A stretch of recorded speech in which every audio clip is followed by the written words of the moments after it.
All right, welcome to this one. Still continuing with the characteristics of broadband networks. In particular, I'm dealing with reliability as well as bandwidth. So, looking at the reliability, it mainly focuses on the consistency or the stability of a network connection over time, which means that a reliable network would usually have minimal downtime. And I'm going to look at downtime and explain it just now. There's minimal downtime, there's stable speeds. More than that, there's low packet loss because packets or data or network data packets tend to be lost in transmission. So a reliable network would have a low packet loss, right?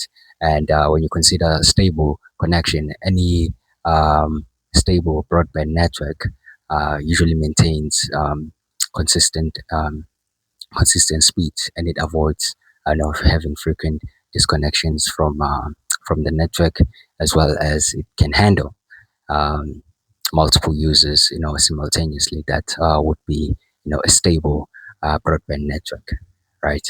So what does the ability usually depend on? Well, it depends on the quality of the network infrastructure.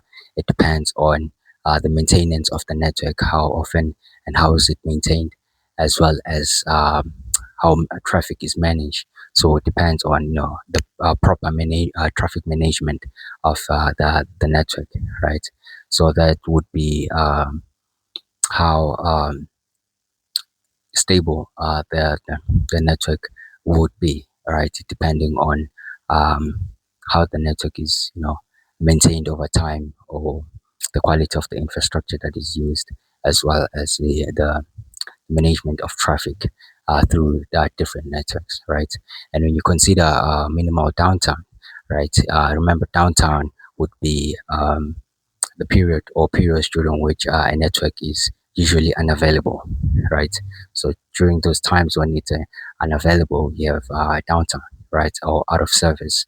Um, but a reliable broadband network would aim to have uptime, uptime that is like 99.9% or higher uptime, right? That would be a reliable broadband network, as well as having fast or rapid fault detection, because mistakes can happen, errors can occur.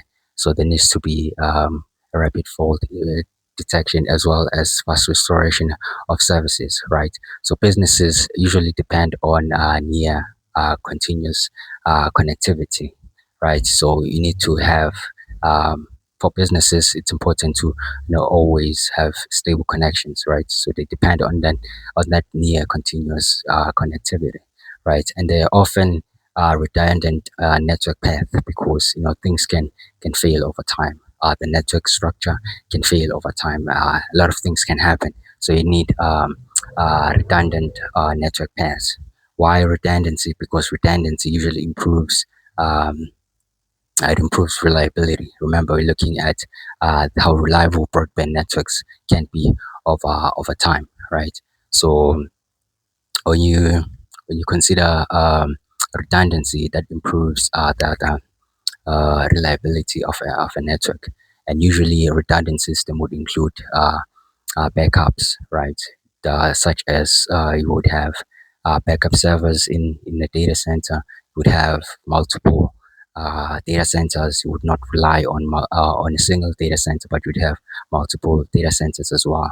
You'd have secondary power supplies, like backup generators, as well as uninterruptible power supplies, right? You also have how do you call this? I forgot what it's called, but I'll remember it for sure, and I'll mention it at some point, right? But the point is that if a network path fails, then traffic needs to be rerouted automatically using another path, right? So this would prevent service interruption, right? So that would be the part of reliability, or the characteristics of reliability in broadband networks. Next, I have to look at uh, bandwidth, right? Remember bandwidth, I've introduced it like way earlier.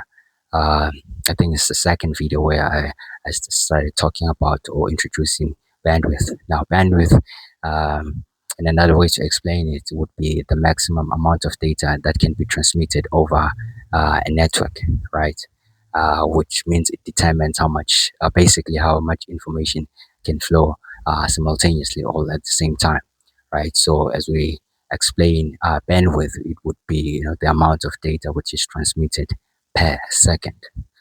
That would imply no, the bandwidth is measured in megabits per second, as I've said in the past, in gigabits per second as well, right? So when you have the reason why bandwidth is important, when you have a higher bandwidth, it means you can the network can support multiple users, multiple devices as well as simultaneous streaming, and also faster downloads.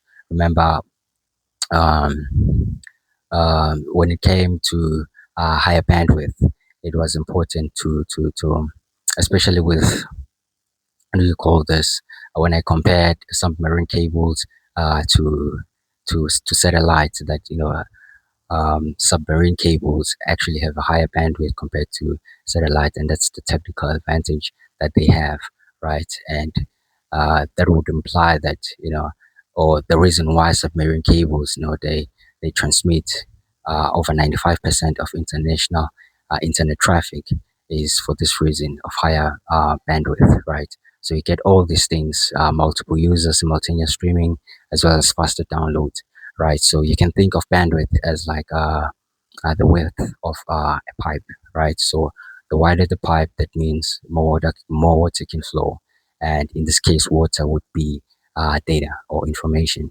Um, in this case, right? So when you classify bandwidth, there's usually two types, right? There's shared bandwidth and then there's dedicated bandwidth. I'm going to start with shared bandwidth.